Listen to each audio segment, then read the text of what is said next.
Titanic ship का manufacture 31 मार्च 1909 को शुरू हुआ था। इसके मैन्युफैक्चर का काम 31 मई 1911 को ख़त्म हुआ। 10 अप्रैल 1912 में अपने समय का दुनिया का सबसे बड़ा शिप टाइटैनिक अपने पहले सफ़र पर निकला था और दुर्भाग्यवश टाइटैनिक शिप का पहला सफ़र भी उसका आखिरी सफ़र बन गया। ये शिप ब्रिटेन के साउथहैम्पटन सीपोर्ट से न्यूयॉर्क के सफ़र के लिए निकला था, जो 4 दिन बाद यानी 14 अप्रैल 1912 को नॉर्थ अटलांटिक ओशियन में एक आइसबर्ग से टकराने के बाद 2 टुकड़ों में बंटकर ओशियन में डूब गया।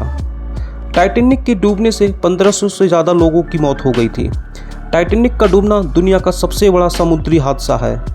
टाइटैनिक जहाज़ को बनाने में 3 साल लगे थे। टाइटैनिक को इंग्लैंड की जहाज़ बनाने वाली कंपनी व्हाइट स्टार लाइन ने 20वीं सेंचुरी में बनाया था। RMS टाइटैनिक का मैन्युफैक्चर अमेरिकन JP मॉर्गन और इंटरनेशनल मर्केंटाइल मैरीन कंपनी की लागत से शुरू हुआ था और उसका निर्माण बेलफास्ट के हारलैंड और वोल्फ शिपयार्ड में किया गया था। टाइटैनिक की टोटल लेंथ 269 मीटर, ढलबे की ब्रेथ 28 मीटर, वेट 46,328 टन और पानी के स्तर से डेक तक की हाइट 18 मीटर थी। एक जहाज़ पर डेक हॉरिजेंटल संरचना होती है जो शिप की छत बनाती है। जहाज़ 2 पारस्परिक जुड़े हुए 4 cylinder, triple expansion steam engine और एक कम प्रेशर पार्सन टरबाइन जो प्रोपेलर को घुमाते हैं से बना हुआ था। टाइटैनिक में 29 बॉयलर थे जो 159 कोल ऑपरेटेड फर्नेस से जुड़े हुए थे और जहाज़ को 23 समुद्री मील यानी 43 किलोमीटर पर घंटे की टॉप स्पीड प्रदान करते थे। 19 मीटर की ऊंचाई की 4 में से केवल 3 फनेल ऑपरेशन में थीं और चौथी फनेल जो वेंटिलेशन पर्पज के लिए यूज की जाती थी वह जहाज़ को अधिक पावरफुल बनाने के लिए लगाई गई थी। जहाज़ की टोटल कैपेसिटी पैसेंजर और चालक दल के साथ 3,549 थी। उस समय टाइटैनिक जहाज़ $75 लाख में बनकर तैयार हुआ था। टाइटैनिक ने अपने टाइम के सभी लग्जरियस शिप में उसके सभी कम्पिटिटर्स को पीछे छोड़ दिया था। फर्स्ट फ्लोर के सेक्शन में स्विमिंग पूल, एक जिम, एक स्क्वैश कोर्ट, एक टर्की बाथरूम, एक इलेक्ट्रिक बाथरूम और एक कैफ़े था। फर्स्ट क्लास के रूम्स को डिजाइंड लकड़ी के तख्तों, कॉस्टली फर्नीचर और अदर डेकोरेशन से सजाया गया था। वहाँ फर्स्ट और सेकंड क्लास के डिपार्टमेंट में लाइब्रेरी और बार्बर की दुकानों की सहूलियत थी। थर्ड क्लास के रूम पाइन वुड्स की चौखटें और स्ट्रॉन्ग टीक की वुड से बना हुआ फर्नीचर से डिजाइन थे। शिप ऑपरेशन के ड्यूरेशन में उसके हाई टेक्नोलॉजी वाली फैसिलिटी शामिल की गई थी। टाइटैनिक के फर्स्ट क्लास के सेक्शन में इलेक्ट्रिसिटी से चलने वाली 3 लिफ्ट और सेकंड क्लास के सेक्शन में एक लिफ्ट मौजूद थी। उसमें एक इलेक्ट्रिसिटी डेकोरेशन सिस्टम की फैसिलिटी भी थी जो स्टीम ऑपरेटेड जनरेटर से युक्त थी और जहाज़ में फैले हुए इलेक्ट्रिसिटी के वायर, लाइट्स और 2 पावरफुल 1500 वाट के मार्कोनी रेडियो को बिजली पहुंचाते थे, जिसकी मदद से अलग अलग सेक्शन में काम कर रहे ऑपरेटर पैसेंजर्स को मैसेज देने और दूसरे शिप से निरंतर कांटेक्ट रख पाते थे। फर्स्ट क्लास के पैसेंजर में ऐसी सुविधाओं के लिए एक भारी फीस का भुगतान किया जाता था।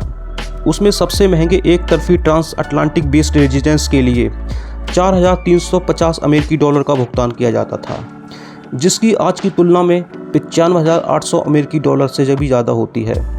ये जहाज़ इतना शक्तिशाली था कि उसकी आवाज़ 16 किलोमीटर तक सुनाई दे सकती थी। 14 अप्रैल 1912 की रात को करीब 11:40 पर जहाज़ के स्टाफ ने एक आइसबर्ग को देखा था। स्टाफ के वार्निंग देने के बावजूद अटलांटिक ओशन में डूबने वाला टाइटैनिक शिप हादसे के वक्त 41 किलोमीटर प्रति घंटे की रफ्तार से चल रहा था। आइसबर्ग से शिप को टकराने से पहले शिप को 6 बार बर्फ की चट्टानों की वार्निंग मिली थी, कहते हैं, लेकिन शिप के कप्तान एडवर्ड स्मिथ ने इसे इग्नोर कर दिया। टाइटैनिक शिप के मालिक जे ब्रूस स्मे ने शिप के कप्तान एडवर्ड स्मिथ को शिप को ज़्यादा स्पीड से चलाने के लिए कहा था, किंतु बदकिस्मती से शिप बहुत बड़ा था और रडार छोटा था। बर्फ की चट्टान आने पर वह स्पीड ज़्यादा होने के कारण समय पर नहीं मुड़ पाया और एक चट्टान से जा टकराया, जिससे जहाज़ के आगे के हिस्से में छेद हो गए और लगभग रात 11:40 पे वो डूबने लगा। जब शिप डूब रहा था तो शिप के स्टाफ ने कई बार 100 सिग्नल भेजे ताकि पास से गुजरने वाला कोई शिप उनकी हेल्प कर सके। तकरीबन रात में 2:20 पर वो पूरा शिप समुद्र में समा गया। जिस ओशन में वह डूबा था जल का तापमान -2 डिग्री सेल्सियस था, जिसमें किसी भी इंसान का 20 मिनट से ज़्यादा जिंदा रहना नामुमकिन है। कहते हैं जहाज़ के कप्तान को आइसबर्ग दिखने पर ऑफिसर्स ने 30 सेकंड पहले इंजन को रिवर्स चलाने का ऑर्डर दिया था, पर आइसबर्ग से बचने के लिए ये समय काफ़ी नहीं था। जिस आइसबर्ग से शिप टकराया था वह 10,000 साल पहले ग्रीनलैंड से अलग हुआ था और टकराने के 2 हफ्ते बाद ही आइसबर्ग नष्ट हो गया। इस टक्कर के बाद शिप के अंदर पानी भरने लगा था, जिससे टाइटैनिक जहाज समुद्र में सीधा खड़ा हो गया था और फिर 2 टुकड़ों में टूट गया था। हादसे के 73 साल बाद 1985 में कनाडा के न्यूफाउंडलैंड के करीब इसे ओशियन में खोजा गया। क्रू मेंबर्स के पास टेलीस्कोप नहीं थी। बताया जाता है जिस लॉकर में टेलीस्कोप थी उसकी चाबी गुम हो गई थी, वरना टेलीस्कोप की हेल्प से पहले ही आइसबर्ग दिख जाता। जहाज के डूबने की खबर सुनने के बावजूद म्यूजिशियन गाना बजाते रहे, ऐसा इसलिए ताकि मरने वाले लोग आखिरी कुछ समय खुशी में बिता सकें। टाइटैनिक जहाज का डिज़ाइन कुछ इस तरह किया गया था कि इस पर आराम से 64 लाइफ बोट लाई जा सकती थी, लेकिन इसे अनदेखा किया गया और सिर्फ 20 लाइफ बोट लाई गई थीं। जल्दबाजी में लाइफ बोट को पूरा नहीं भरा गया, गिने चुने लोगों को इसमें बैठाकर ले जाया गया, जिस कारण कई लोग मौत का शिकार हुए।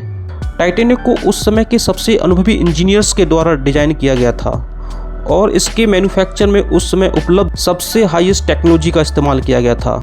ये कई लोगों के लिए एक बड़ा आघात था। शिप पर 2223 पैसेंजर और चालक दल सवार थे। 1517 यात्री नहीं बच पाए और 706 सकुशल बच गए। टाइटैनिक शिप की कैपेसिटी 3500 से अधिक पैसेंजर की थी। टाइटैनिक के एक्सीडेंट को लेकर अलग अलग दावे किए जाते रहे हैं। कहा जाता है टाइटैनिक के दुर्घटनाग्रस्त होने के बाद कई लाइफ बोट को आधा खाली ही भेज दिया गया था। साथ ही ये लाइफ बोट बाकी पैसेंजर को वापस लेने नहीं लौटी थी। ये भी कहा जाता है कि टाइटैनिक में 3 दिन से आग लगी थी और इस इंफॉर्मेशन को टाइटैनिक के कैप्टन और जहाज के कुछ सदस्यों को पहले से ही थी, लेकिन फिर भी उन्होंने ये बात छुपाए रखी और अंत में इस विशाल शिप को डूबने की वजह बना। 1997 में इस जहाज के डूबने पर डायरेक्टर जेम्स कैमरॉन ने टाइटैनिक नाम की एक फिल्म बनाई थी, जिसने इस जहाज को पूरी दुनिया में मशहूर कर दिया। इस टाइटैनिक फिल्म को 11 ऑस्कर अवार्ड मिले थे। सितंबर 1985 में टाइटैनिक जहाज के मलबे को खोजा गया था। अटलांटिक ओशियन में समुद्र तल से 2600 फीट नीचे मिला था और फ्रांस ने इसे खोजने का काम किया था। अमेरिकी नौसेना की भी खोजने में अहम भूमिका रही थी। कनाडा के सेंट जॉन्स ने दक्षिण में 700 किलोमीटर दूर और अमेरिका के हैलीफॉक्स से 595 किलोमीटर दूर दक्षिण पूर्व में मलबा मिला था और ये जहाज 2 टुकड़ों में मिला था और दोनों एक दूसरे से 800 मीटर दूर पड़े थे और आसपास में भारी मात्रा में मलबा पड़ा हुआ था।